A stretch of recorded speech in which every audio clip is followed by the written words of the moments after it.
tiens à vous saluer et à vous remercier d'être venus m'écouter en cette matinée pour cette conférence inaugurale de la 3e édition de la fête du livre. Au fait, il nous a été proposé le thème général lié à ce titre de Roland Kos qui a eu le titre Iranian. Et moi je vais tâcher de plancher sur le sous-thème pour une littérature de jeunesse, de jeunesse. On n'est pas lecteur, mais on le devient. On n'est pas lecteur, on le devient. Avant toute chose, je pensais circonscrire le contexte de ma contribution de tout à l'heure sur le constat que d'aucuns font de la lecture chez les enfants et adolescents. C'est un prisme actuellement que quand lisent les enfants, leur lecture, linguistiquement parlant, se veut moins coûtante et même moins fluide. Il y a ceux qui s'en il y en a qui disent et les enfants accusent d'énormes lacunes du point de vue linguistique, et alors leur lecture, au lieu d'attirer l'attention des plus d'un, devra être moins coûtante et moins fluide linguistiquement parlant. Et un autre constat que nous faisons de la lecture chez nos enfants aujourd'hui et nos jeunes que nous sommes d'ailleurs, elle se veut non suivie ou moins suivie par les occupés autour du jour. Les enseignants s'attrapent plus d'une école où ils vont œuvrer, les parents aussi astreints à nourrir les familles dans un contexte de crise, non seulement congolaise mais surtout internationale, n'auront pas assez de temps à suivre leurs enfants ou leurs élèves libres. Un autre constat, c'est que la lecture aujourd'hui est moins priorisée, et dans les ménages, et à l'école, et avec les plus de 4 millions d'enfants récupérés par la gratuité de l'enseignement primaire aujourd'hui en République démocratique du Congo, on voit que dans nos écoles, la lecture est moins priorisée, pour autant que les enseignants sont en train aujourd'hui d'apprendre à des enfants dans des classes à effectifs pléthoriques. Quand vous enseignez dans une classe où la pléthore est accentuée, mettre aussi un accent fort sur la lecture des apprenants, c'est un casse-tête. Et outre cela, un autre constat, c'est que la lecture des jeunes, des enfants aujourd'hui, est toujours dépréciée par l'enseignant, par les parents et par l'environnement adulte. Ceux qui ont étudié hier ont tendance à se vouloir supérieurs toujours, même du point de vue lecture, par rapport à ces générations jeunes. Celles-ci lisent mal, celles-là lisent bien. Et malgré toutes ces dépréciations que nous venons d'évoquer, on constate que les causes de cette mauvaise lecture, linguistiquement parlant, de cette non-priorisation de la lecture, sont peut-être rarement recherchées et ou mal recherchées par les accusateurs des lecteurs, quand bien même le système éducatif poserait problème. Nous allons le voir au fur et à mesure que nous évoluons. Au fait, avant de scruter même le point lié à la littérature, jeunesse plus la lecture des adolescents et des enfants, je pensais faire le point d'abord sur cette même littérature dite littérature jeunesse ou littérature de jeunesse. Parce que nous allons le voir quand nous interrogeons les curricula de l'enseignement et secondaire et universitaire, on ne fait aucune mention sur la littérature des jeunesses. Nous sortons des instituts supérieurs pédagogiques précisément au département de français langues africaines, qui est censé former les enseignants de français, mais l'étudiant là, licencié agrégé en français, n'a aucune notion sur la littérature de jeunesse. Moi, par exemple, c'est la réalité réelle, je n'ai étudié aucune notion liée à cette littérature. N'eût été les recherches intrinsèques à nous-mêmes, nous serions peut-être des serments de répandition sur cette notion de la littérature de jeunesse. Mais c'est quoi? La littérature de jeunesse, c'est comme son nom l'indique, c'est une littérature qui se définit selon son lectorat. On écarte le contenu, on écarte les gens, on écarte toute autre chose, mais nous pouvons la définir par son lectorat. Donc, c'est la République qui valide les œuvres de cette littérature qui est à la définir. Et là, quand on parle de la littérature jeunesse, on voit donc celle dont les enfants et les adolescents sont lecteurs. Il y en a aussi qui estiment que cette littérature jeunesse, c'est une littérature aux frontières floues. Frontières floues, pourquoi? Parce que son contenu peut non seulement intéresser les enfants et les adolescents, mais également intéresser les adultes. Cet enfant qui va lire n'est pas lecteur.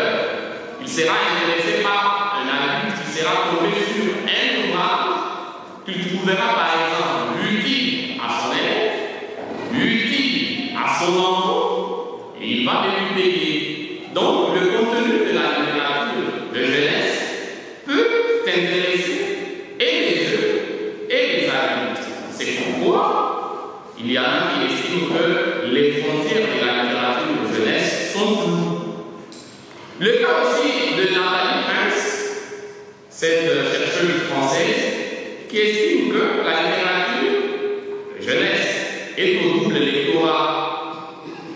Le double lectorat pour elle ne sera pas seulement composé des enfants et des adolescents. Pour elle, il va combiner l'autre lectorat, enfants et jeunes en un bloc, et adultes aussi comme second bloc.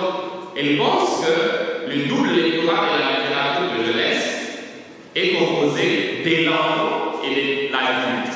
Pourquoi elle pense de la sorte?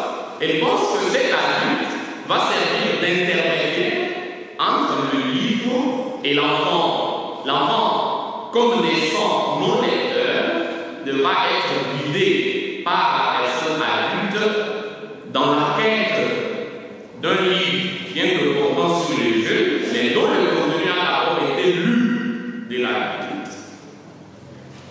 Mais cette littérature, comme je venais de le dire dans mon introduction de tout à l'heure, est absente de curricula de l'enseignement secondaire et elle est même non enseignée aussi dans les instituts supérieurs pédagogiques.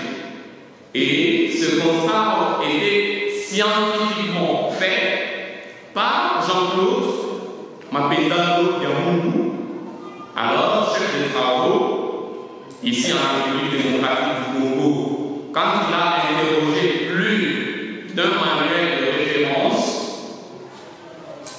qu'utilise l'enseignant de la République démocratique du Congo dans le cours de français, il a constaté que c'est une littérature moins priorisée ici chez nous. Et là, c'est le système pédagogique qui se veut en danger. Nous étions les premiers à penser que la République démocratique du Congo, en tant que pays francophone colonisé par la Belgique qui se veut linguistiquement intime à la France, nous pensions que c'est calqué sur le système éducatif français et ou belge. Mais nous trouvons que ces deux pays, la France, la Belgique, priorisent la littérature des jeunesses. Plus d'un ouvrage s'est publié mensuellement, annuellement en France, en Belgique sur la jeunesse. Mais ici, en République démocratique du Congo, même s'il y a parution d'un ouvrage portant sur la jeunesse, nous constatons que le point d'appuyer à la jeunesse n'est pas du tout considéré. Mais quel est le contenu même de la littérature de jeunesse? Avant que je l'appelle, on n'est pas lecteur, on va le définir. La littérature de jeunesse est une littérature qui fait l'objet de la censure. Parce que cet enfant, cet adolescent, sera par exemple le futur chef de l'État, le futur ministre, le futur député, le futur professeur d'université, et tout ouvrage que l'on peut soumettre à sa lecture doit passer par la censure, de telle sorte que l'enfant ne puisse tomber sur un ouvrage au contenu pouvant dépraver ses mœurs. La littérature de jeunesse, c'est une littérature dont le contenu doit présenter une aventure et des obstacles relatifs. L'aventure portant sur un personnage principal qui est jeune, qui est enfant, et dans l'enfant par exemple, ce roman-là de jeunesse peut se trouver dans la même situation que le personnage principal. Il peut se déclarer peut-être avec ce personnage principal jumeau, et là, vous voyez, ça va l'attirer, mais il faudra que ce contenu-là présente une aventure et des obstacles relatifs. Peut-être des obstacles liés à l'amour, peut-être des obstacles liés aux réseaux sociaux, des obstacles liés au réchauffement climatique que nous subissons aujourd'hui. C'est lié à son environnement, c'est lié à son âge. On doit évoquer le point des obstacles relatifs à cette aventure présentée dans l'ouvrage de jeunesse. Je suis toujours dans le contenu de la littérature de jeunesse. Cette littérature, même si elle peut être soumise à la censure, regorge aussi des thèmes violents. Les thèmes violents peuvent y être traités. Le cas de la drogue, le cas de la sexualité, le cas de la révolution. Mais cette drogue qui devra être évoquée dans un ouvrage de jeunesse a une visée didactique. Cette sexualité qui peut être développée dans un album, dans une bande dessinée, dans un roman policier, dans un roman science-fiction, doit avoir un objectif toujours didactique. Peut-être le personnage principal s'était vu vautrant dans la sexualité mal pratiquée, mais on doit finir par une notion didactique des peurs que les autres ne lui empoignent pas. L'objectif d'égaler les autres âmes qui sont encore pures et de les épargner de ces thèmes violents et exploités. Donc, l'objectif ne sera pas à ce que les autres viennent tomber abusivement dans ces violents, mais c'est de les encadrer.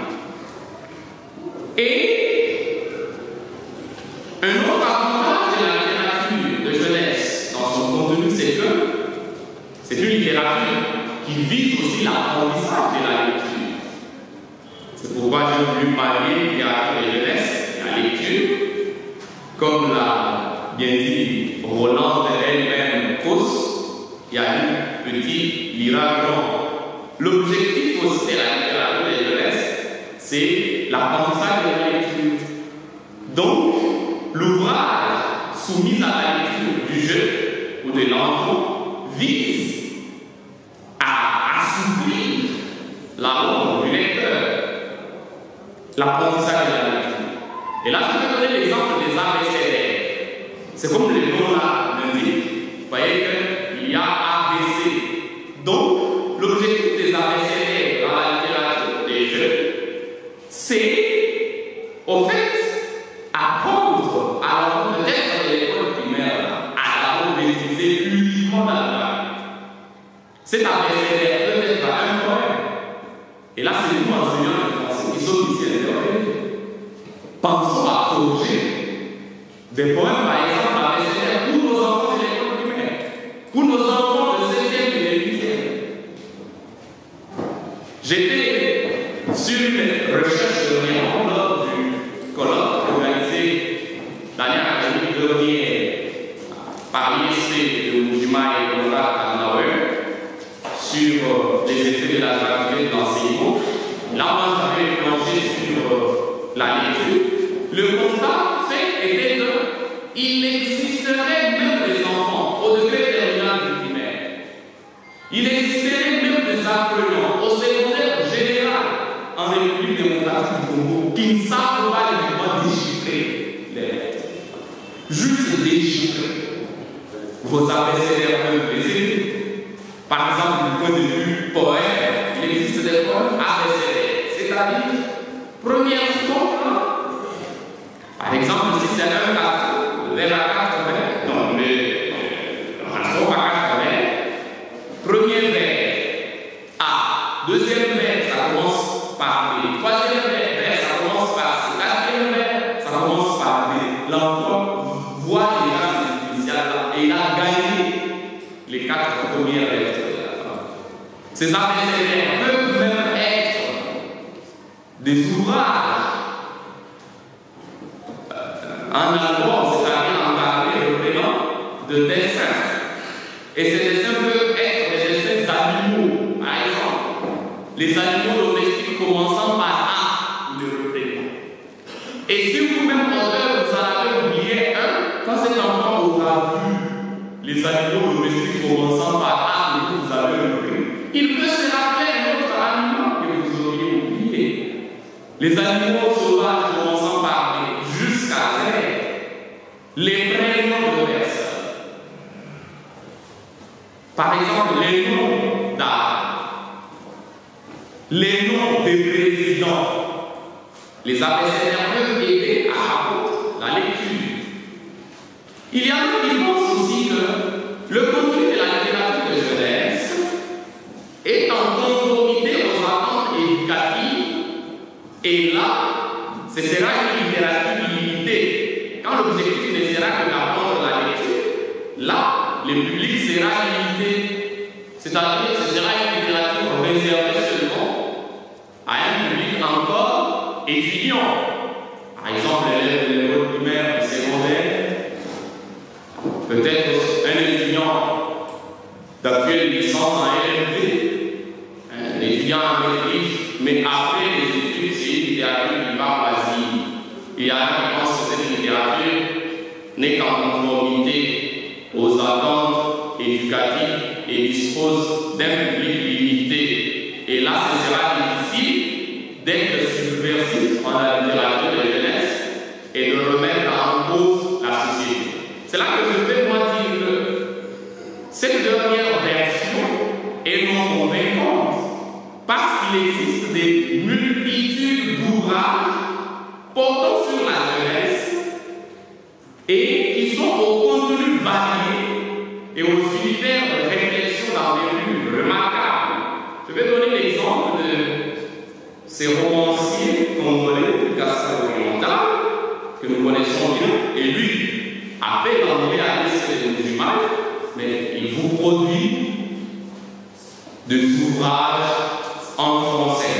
J'ai ici ces deux romans. Ici, c'est une fiction, la conversion des Linas. C'est Fernand Pianata. Il est frère au professeur Kishmanda. Il a publié ce roman en 2019. Quand vous lisez cette fiction sur l'INA, vous trouvez que c'est un roman de jeunesse, mais qui n'a aucun trait aux abécédaires pour n'apprendre que la lecture. Son contenu est très riche. Lina était en rupture, les liens familiaux. Peu après, la fille qui a été accusée de sorcière et de je ne sais qui a fini par être récupérée et réinsérée dans la société. Et la littérature de jeunesse, c'est une littérature qui parle d'inquiétude et qui parle d'espoir. On fait un constat sur ce qui inquiète la jeunesse et on l'amène à ne jamais perdre espoir. On l'amène à transcender les limites pour atteindre l'objectif. L'espoir est là en dépit des inquiétudes actuelles. Nos députés trahissent, nos sénateurs trahissent, oui, mais l'espoir est perdu. Donc, ce qu'il faut avoir impérativement savoir est qu'on ne doit pas naître lecteur. Personne n'est lecteur, mais on le devient. Et Bernard Herrmann ajoute que non seulement on devient lecteur, encore faut-il le demeurer.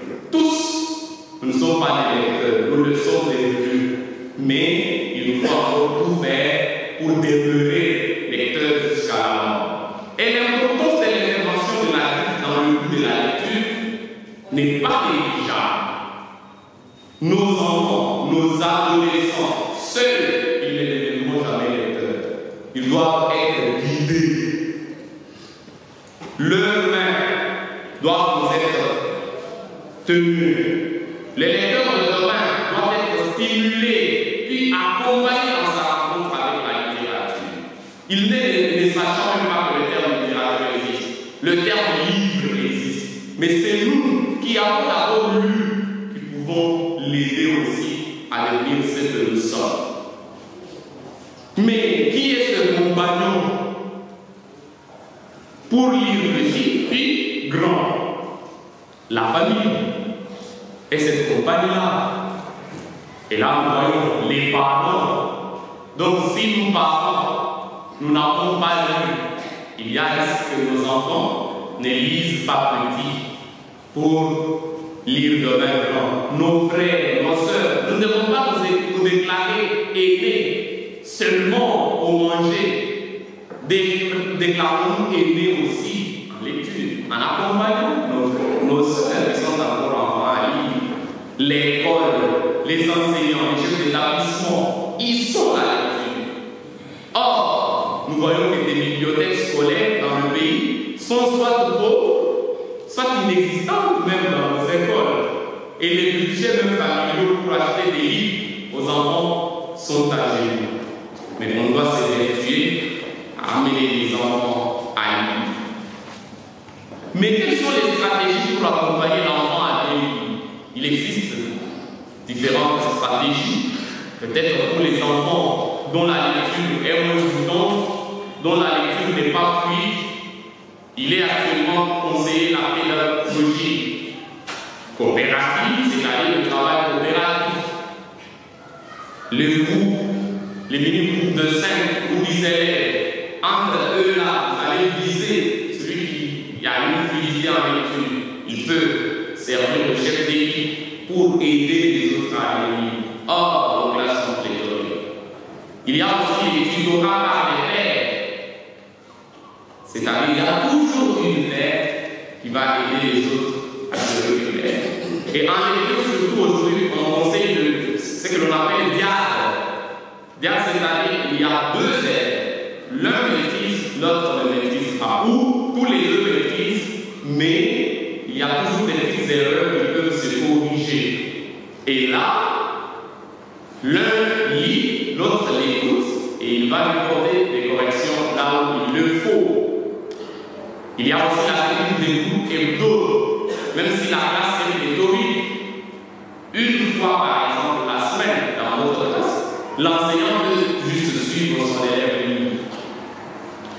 Et il est aussi conseillé de varier les gens. Oh, ces enfants ne lisent pas, nous-mêmes nous les accompagnons, ils n'ont pas le goût des lectures, mais varier les gens.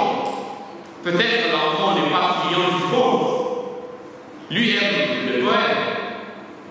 Peut-être que l'enfant n'est pas fort dans la lecture, les ouvrages classiques de Nicolas Boileau et les autres. Veuillez quand même diminuer le niveau de style. Soumettez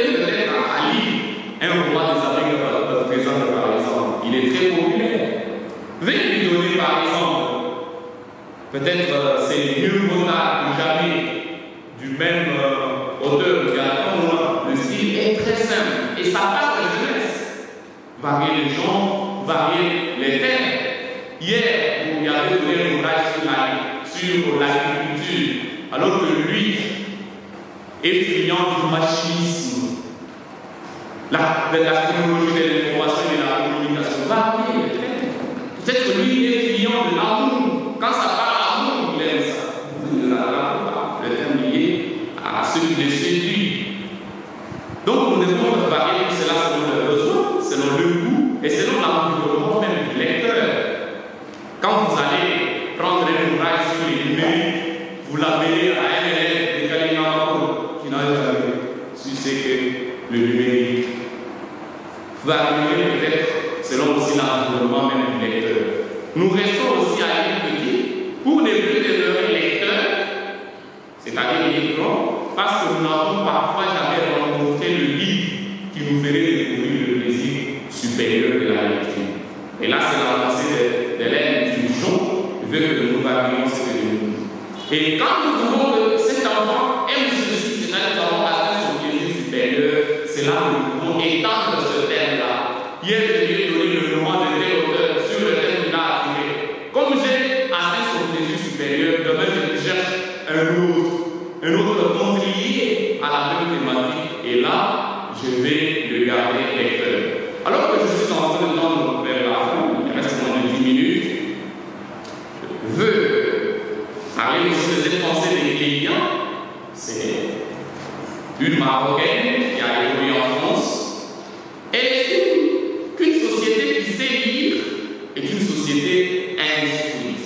Alors, toute société ne sachant pas lire, on sait directement en tirer cette instruction que ce sera une société non instruite. Et alors, nous voyons que la lecture, quand nous voulons que nos enfants lisent, même selon leur plaisir supérieur, c'est parce que la lecture améliore la mémoire. Et améliorer la mémoire, c'est quoi? Plus l'enfant est en train de lire le roman, il sait par quelle situation est passé peut-être le personnage principal. En lisant, il évolue jusqu'à la fin de l'ouvrage, sa mémoire sera améliorée. Il aura à se fixer sur le fil des événements qui se sont déroulés. Et là, vous pouvez gagner la réminiscence de l'enfant qui s'est voulu faire. La lecture peut aussi déstresser.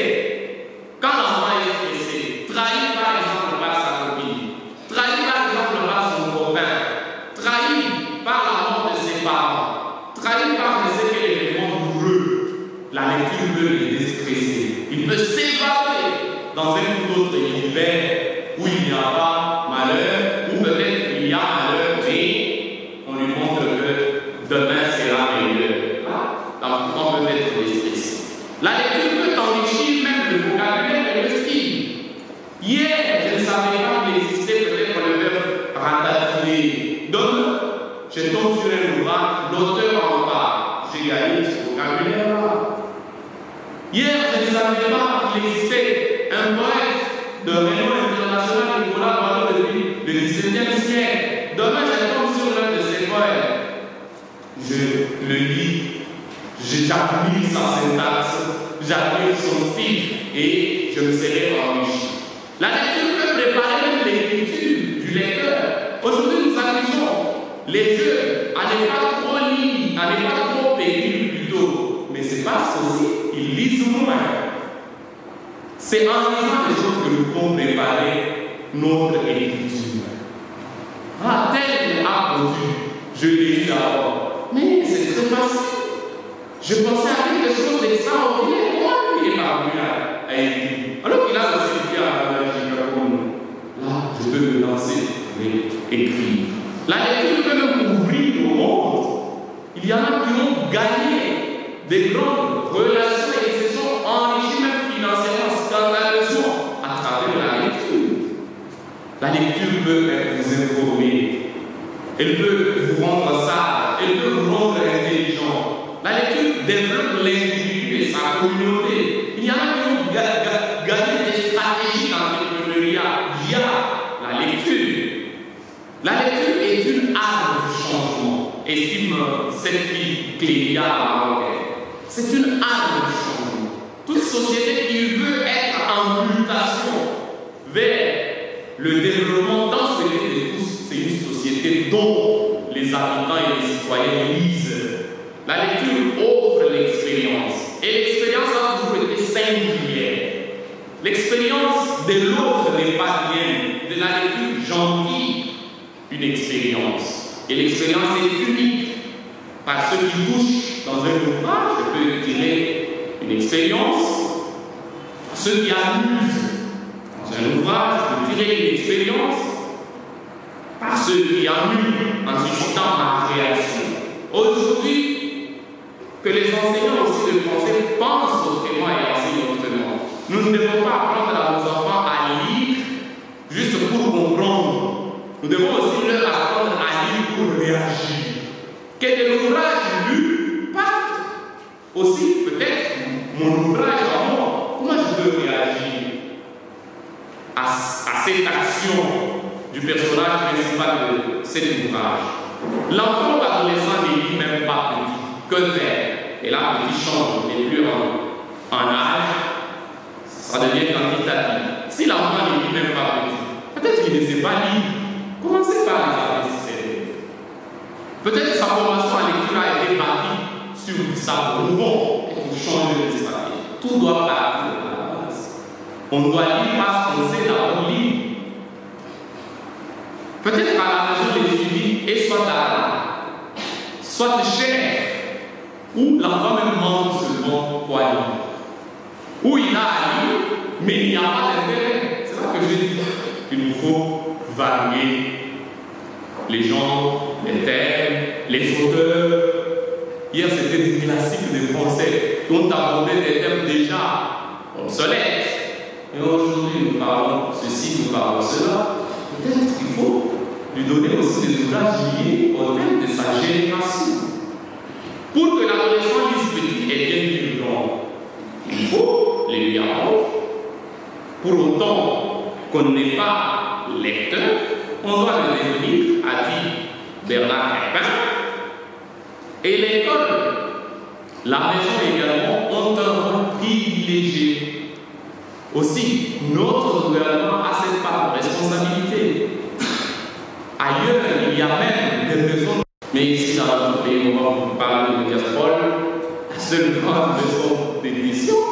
Et même si les ouvrages qui vont y paraître sont des ouvrages de jeunesse, c'est là que nous touchons aussi les critiques littéraires.